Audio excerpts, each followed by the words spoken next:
Hello दोस्तों, good morning. I hope आप अच्छे होंगे। यदि आप टीचिंग पॉइंट अकेडमी पर पहली बार आए हैं तो चैनल सब्सक्राइब कर लीजिए और वीडियो को लाइक कर दीजिए। और आप हमारे टेलीग्राम चैनल साथ में ज्वाइन हो सकते हैं, जिसका लिंक वीडियो के डिस्क्रिप्शन में दिया हुआ है। आज से हम हिंदी में वर्णमाला शुरू कर रहे हैं, जो यूपीएसआई, यूपी पुलिस और यूपी होमगार्ड के लिए सबसे अधिक महत्वपूर्ण है। और हमारा प्रयास रहेगा टॉपिक वाइज चलें और सबसे कम समय में चलें। और आप शाम को आपको हम जो टॉपिक सुबह कराएंगे थ्योरी, उसको शाम को हम आपको प्रैक्टिस सेट देंगे। चलिए चलते हैं सीधे पढ़ने के लिए। लेकिन यदि आपने अभी भी सब्सक्राइब नहीं किया, सब्सक्राइब कर लीजिए। चलते हैं। देखिए, वर्णमाला जो है उसमें पहले कुछ बेसिक है। जैसे भाषा की सबसे छोटी इकाई क्या है? किसकी? भाषा की सबसे छोटी इकाई क्या है? तो हम उसे कहते हैं ध्वनि। क्या? ध्वनि। और ध्वनि के लिखित रूप को आते हैं क्वेश्चन ऐसे बनता है, ध्वनि के लिखित रूप को क्या कहते हैं? उसे वर्ण कहते हैं। आगे, वर्ण का मौखिक रूप ही ध्वनि होती है। वर्ण का मौखिक रूप ध्वनि होता है। हिंदी भाषा जो लिपि है वह देवनागरी है। कौन सी है? देवनागरी है। अब वहीं बोल दिया, लिपि चिन्ह के क्रमबद्ध ज्ञान को क्या कहते हैं? वर्णमाला कहते हैं। जिसमें से वर्ण का अर्थ होता है लिखित, ध्वनि का अर्थ होता है मौखिक है। देखिए, जो वर्णमाला है ये चलती कैसे है? देखिए, जो सब छोटी इकाई होती है वह होती है ध्वनि। आप इसे लिख लीजिएगा। उसके बाद आता है वर्ण। वर्ण के बाद आता है शब्दांश। शब्दांश के बाद आता है शब्द। शब्द के बाद आता है पद। पद के बाद आता है उपवाक्य। उपवाक्य के बाद आता है वाक्य। वाक्य के बाद आता है अनुच्छेद। अनुच्छेद के बाद आता है सारांश। सारांश के बाद आता है अध्याय का पाठ, अध्याय या पाठ। अध्याय पाठ के बाद आती है किताब। ये कि कैसे ये किताब बनती है उसका क्रम है। आप इसे लिख लीजिएगा। चलते हैं आगे।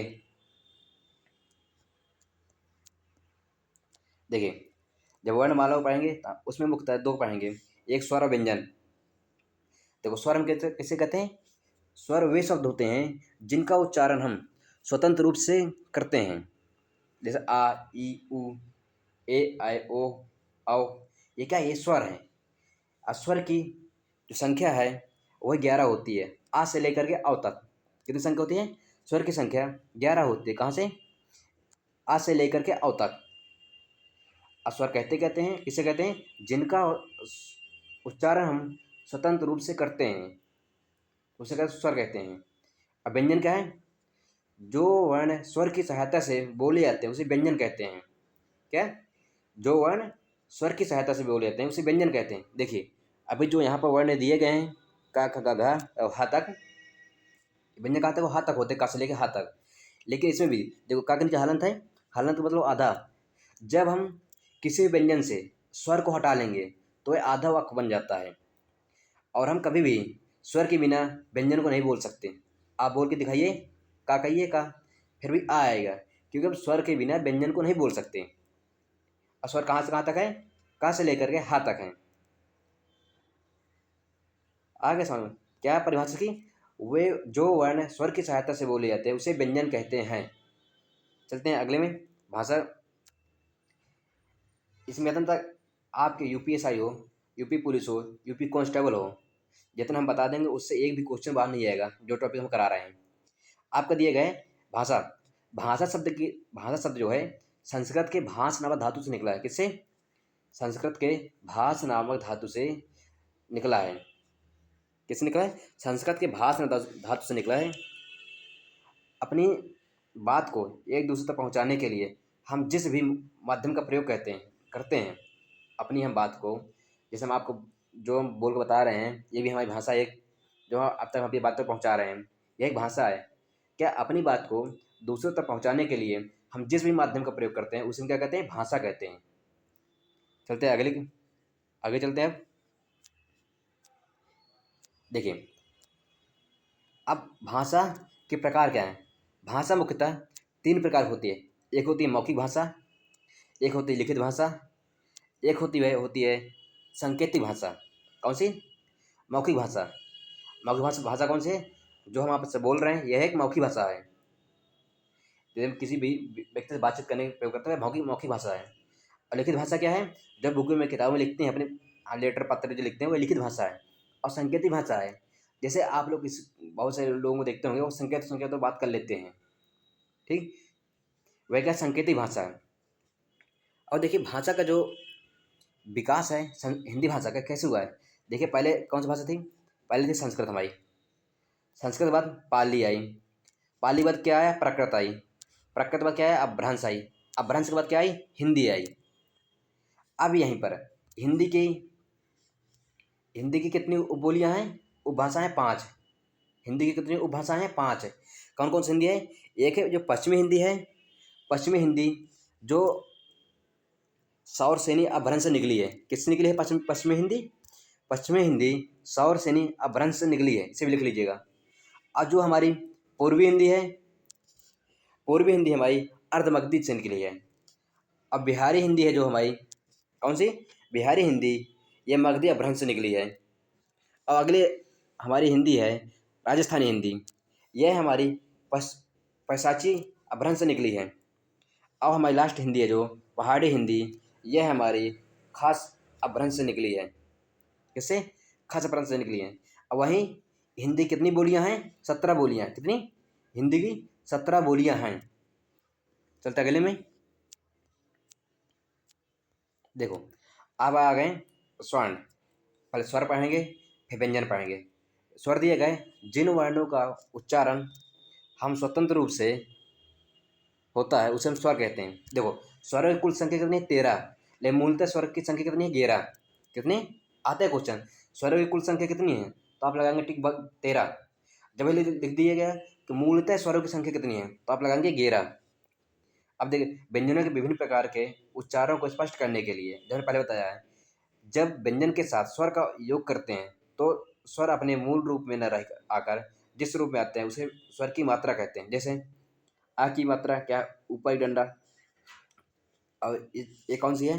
ये छोटा की मात्रा है, ये बड़ा की मात्रा है, ये छोटी की मात्रा है, ये बड़ी की मात्रा है, ये छोटा की मात्रा है, ये बड़ा की मात्रा है, ये ऋषि की मात्रा है, ये ए की मात्रा है, ये आई की मात्रा है, ये ओ की मात्रा है, ये औ की मात्रा है, ये अंक की मात्रा है, ये आहा की मात्रा है। ठीक, चलते हैं अब अगले पर। अगला जो हमें दिया गया है, देखिए जो हम मात्रा लगाते हैं उसके नियम होते हैं। मात्रा लगाने के मुख्यतः 4 नियम हैं। कौन से? एक वर्ण के पीछे लगती है जो मात्राएं, वही मात्राएं जो वर्ण के पीछे लगती हैं। जैसे बड़ा की, बड़ी की, ओ की, औ की और आह की। जैसे दे दिया आपने यहाँ एग्जाम्पल दिखा दिया, राधा गौरव, छोटा बड़ा की, बड़ी की, ओ की, औ की। वही जो मात्रा वर्ण के पहले लगती हैं, ये छोटी की मात्रा वर्ण के पहले लगती है। अब वे मात्राएं ऑप्शन नंबर 3 में हैं जो नीचे लगती हैं, ऊ की, छोटा ऊ की और बड़ा ऊ की और ऋषि की। अब वही मात्राएं जो वर्ण के ऊपर लगती हैं, ए आई की मात्रा और अंक की मात्रा और ऊ के ऊपर चांदबिंदी वाली मात्रा। ठीक, अब कहा दिया नीचे इसके, जब किसी शब्द की शुरुआत स्वर से होती है, जब किसी शब्द की शुरुआत स्वर से होती है, वह अपने वास्तविक रूप में आता है। जैसे आम, इमली, क्योंकि यहाँ किससे शुरुआत हो रही है? इसकी स्वर से शुरुआत हो रही है। इमली, इससे शुरुआत हो रही है, तो ये अपने वास्तविक रूप में आता है। और जब भी हम स्वर का प्रयोग बीच में या लास्ट में करेंगे तो यह कभी भी अपने वास्तविक रूप में नहीं आता है। ठीक, आया समझ में? चल देखते हैं स्वरों के वर्गीकरण। स्वर को हम मुख्यतः उत्पत्ति के आधार पर 2 प्रकार करते हैं वर्गीकरण। कौन कौन से? एक लघु स्वर या हास्य स्वर या मूल स्वर, एक है संधि स्वर। संधि स्वर में दीर्घ स्वर, इसे संधि स्वर बोलते हैं, इसे दीर्घ स्वर बोलते हैं। इसमें एक सजाती दीर्घ स्वर, एक विजातीय दीर्घ स्वर है। सजाती मतलब क्या है? एक ही जाति के।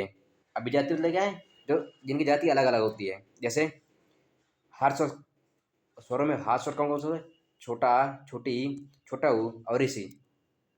और मूल दीर्घ स्वर कौन सा होता है? जो सजाती होते हैं, आ ई उ, दोनों बड़े बड़े रहेंगे। अभिजाती ए आए ओ आओ। पूछ लिया था मूल दीर्घ स्वरों की संख्या कितनी है? सजातीय स्वरों की संख्या, अब बोलेंगे 3। अब संयुक्त स्वरों की विजातीय संख्या कितनी है? उनके बोलेंगे आप 4। चलते हैं अब अगले टॉपिक पर। क्या पढ़ रहे हैं? स्वरों का वर्गीकरण। ये किसके आधार पर? उत्पत्ति के आधार पर है। अब आगे देखते हैं उच्चारण के आधार पर। हम उच्चारण के आधार पर स्वरों को मुख्यतः 3 भागों में विभाजित करते हैं: हास स्वर, दीर्घ स्वर, प्लुत स्वर। हास स्वर जिन स्वरों के उच्चारण करने में हमें कम समय लगता है। किन्हें? वे स्वर जिनके उच्चारण करने में हमें कम समय लगता है उसे हास स्वर या लघु स्वर कहते हैं, जैसे आ, ई, उ, ऋषि। इसके बाद आता है दीर्घ स्वर। कौन से? दीर्घ स्वर। दीर्घ स्वर वे स्वर होते हैं जिनके उच्चारण करने में हमें लघु स्वर से दुगुना समय लगता है, जैसे आ, ई, उ, ए, आए, ओ, औ। देखिए अब यहीं पर क्वेश्चन बनेगा, उच्चारण काल के आधार पर स्वरों में हाथ स्वर की संख्या कितनी है? आपको बताना 4। और वहीं दीर्घ स्वर की संख्या कितनी है? बता सकते हैं 7। अब पुरुष स्वर क्या है? जिन स्वरों के उच्चारण में दीर्घ स्वर से भी अधिक समय लगता है। किनसे? दीर्घ स्वर से भी अधिक समय लगता है तो उसमें कहते हैं पुरुष स्वर। जैसे हम किसी को पुकारने के लिए बोलते हैं, जैसे ओम, ये क्या है? जब दूर से चिल्लाते हैं किसी को तो कितनी स्पीड से बोलते हैं, उसका कितना लंबा तक लेके जाते हैं उससे आगे, उसे क्या बोलते हैं? पुरुष स्वर है। अब चलते हैं अगले पर। ये किसके आधार पर था? ये उच्चारण काल के आधार पर था। इसके पहले उत्पत्ति के आधार पर हमने पढ़ लिया है। ठीक, अब आगे चलते हैं और आगे देखते हैं। अब हम आगे पढ़ेंगे जीव के प्रयोग के आधार पर स्वर को कैसे बोला जाता है। देखिए, जीव के प्रयोग के आधार पर हम स्वर को 3 प्रकार से बोलते हैं: एक अग्र स्वर, एक मध्य स्वर, एक पश्च स्वर। अग्र स्वर क्या है? जिन स्वर के उच्चारण में जीव का अगला भाग प्रयोग में आता है उसे अग्र स्वर कहते हैं। कौन सा? अगला भाग, जैसे ई, ऋषि, ए, आय। इसमें जीव का अगला भाग उपयोग करते हैं। मध्य स्वर क्या है? जिन स्वरों के उच्चारण में जीव का मध्य भाग प्रयोग होता है, जैसे आ। फिर क्या आएगा? फिर क्या आता है इसके बाद पश्च स्वर। पश्च स्वर जिन स्वरों के उच्चारण में जीव का पश्च भाग प्रयोग होता है उसे पश्च स्वर कहते हैं। जैसे उदाहरण के लिए आ, उ, ओ, औ। अब यहाँ पे संख्या पूछेगी। जीव के प्रयोग के आधार पर अग्र स्वर में कितने स्वर आते हैं? आपको बताना है 5। मध्य स्वर में एक ही आता है, छोटा आ। अब पश्च स्वर में 5 आते हैं। ठीक, अब चलते हैं अगले पर। क्या होगा? ये होगा जीव के प्रयोग के आधार पर हो गया। अब आएगा आपका ओंठ के प्रयोग के स्थिति के आधार पर। देखिए, जब ओंठ की स्थिति के आधार पर हम पढ़ेंगे स्वरों को, एक स्वर एक होता है आवृत्त मुखी स्वर, एक होता है वृत्त मुखी स्वर। एक आवृत्त मुखी स्वर, एक वृत्त मुखी स्वर। आवृत्त मुखी स्वर उसे जिन स्वरों के उच्चारण में ओंठ गोलाकार नहीं होते, जैसे आ, ई, ए, आए। इनमें ओंठ कभी अभी आपका गोलाकार नहीं होगा। कितनी संख्या इनकी होती है? इनकी संख्या होती है 6।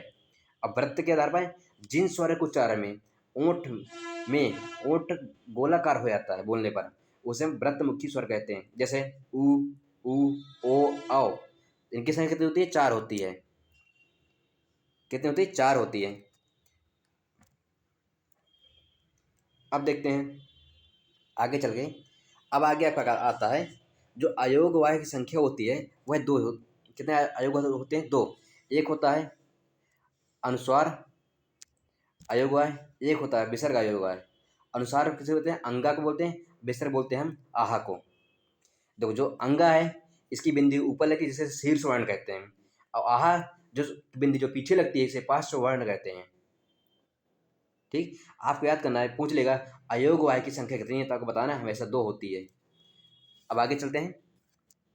आगे दिए गया है, देखिए, जो स्वर है उनको हम किसको कहाँ से बोलते हैं? जिसको आ है, छोटा आ, बड़ा, इसको हम कंठ से बोलते हैं। क्या है? उच्चारण स्थान क्या है इसका? इसका कंठ है। जैसे छोटी ई और बड़ी ई का है उच्चारण स्थान है, क्या है? तालु से, तालब से, जिसे हम तालु बोलते हैं। और छोटा ऊ बड़ा ऊ का क्या है? ओठ से है। बोलिए चाहे ऊ तो उसमें ओठ का प्रयोग करते हैं हम। और इसी क्या है? ये मूर्धा से बोल दी जाती है, मूर्धन्य है। ए आई, जो ए और आई है ये कंठ और तालु दोनों से बोले जाते हैं। किससे? कंठ और तालु दोनों से बोला जाता है। जो ओ और औ है, इसे हम कंठ और ओंठ से बोलते हैं। जैसे बोलिए ओ, आपके कंठ का भी प्रयोग हो रहा है, आपका ओंठ का भी प्रयोग हो रहा है। तो आप इसे भी याद कर लीजिएगा। अब चलते हैं अगले पर। अब अगला आपका रहेगा व्यंजन। व्यंजन को हम कल पढ़ेंगे। यदि यदि आपको समझ में आया हो या आपको कोई भी समस्या हो हिंदी संबंधित, तो आप हमारे टेलीग्राम चैनल में आकर कमेंट कर पूछ सकते हैं, या फिर वीडियो के नीचे कमेंट कर पूछ सकते हैं। यदि आपने अभी तक हमारे चैनल को सब्सक्राइब नहीं किया, सब्सक्राइब कर लीजिए, अब वीडियो को लाइक कर दीजिए, और आप हमारे टेलीग्राम चैनल से ज्वाइन हो सकते हैं, जिसका लिंक वीडियो के डिस्क्रिप्शन में दिया हुआ है। वीडियो देखने के लिए धन्यवाद। Thank you.